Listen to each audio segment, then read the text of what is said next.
One day, Sir Topham had arranged with Thomas the tank engine to take his wife and grandchildren to the seaside. The sun shone, and everywhere looked splendid. But Lady Hatt was feeling hot and tired. She took her troubles out on Annie and Clarabel. "Those coaches are old and uncomfortable. Why don't you use them as beach huts instead?" Thomas was most upset. "You won't let them turn Annie and Clarabel into beach huts, will you?"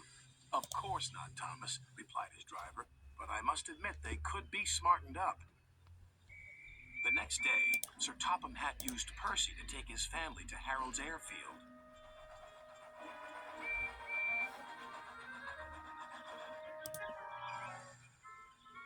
They were just about to board Harold when it happened.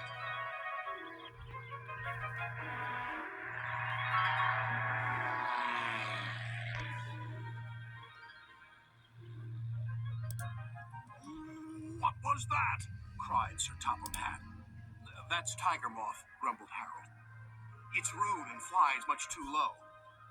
"So I can see. Please take us up, Harold, before there's another disturbance." A few days later, Harold arrived at their holiday home with bad news. "It's Tiger Moth," said Harold's pilot. "It's gone missing. Do you wish to join the search party with us?" "I think I'd better."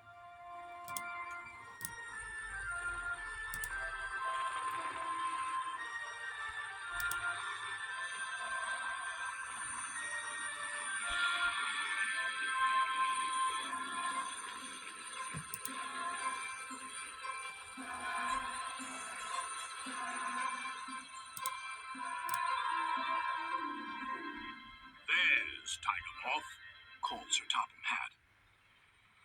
Then he spoke to the pilot. "You were showing off and flying dangerously. I will speak to your controller and request that you are grounded."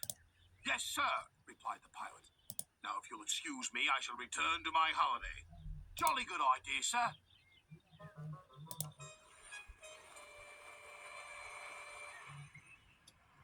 Sir Topham Hatt arranged to meet up with Toby and Henrietta to take them somewhere special.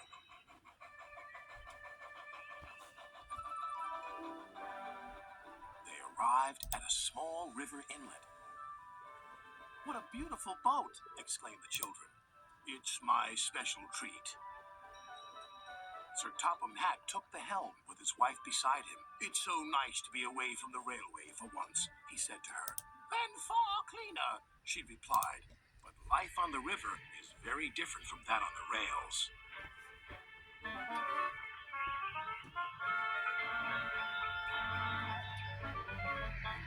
The family were enjoying themselves so much that they forgot to watch where they were going. "Oh, botheration," said Sir Topham Hatt. "We're stuck." And they were. Other boats tried to pull them off the mudbank, but it was no use. Percy saw the commotion and stopped. "Is there anything we can do to help?" called his driver. "Yes, indeed there is." "This is the life, isn't it, my dear?"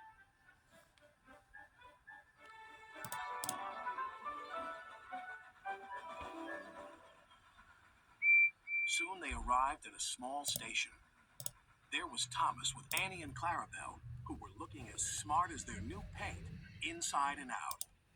"My!" exclaimed Lady Hatt. "What splendid coaches! So much more suitable than those old beach huts on wheels." No one said a word. But that evening, Annie and Clarabel spoke to Thomas. "It's very nice to get compliments, but no matter what we look like, we'll always be useful, won't we, Thomas?" "Of course," their friend replied.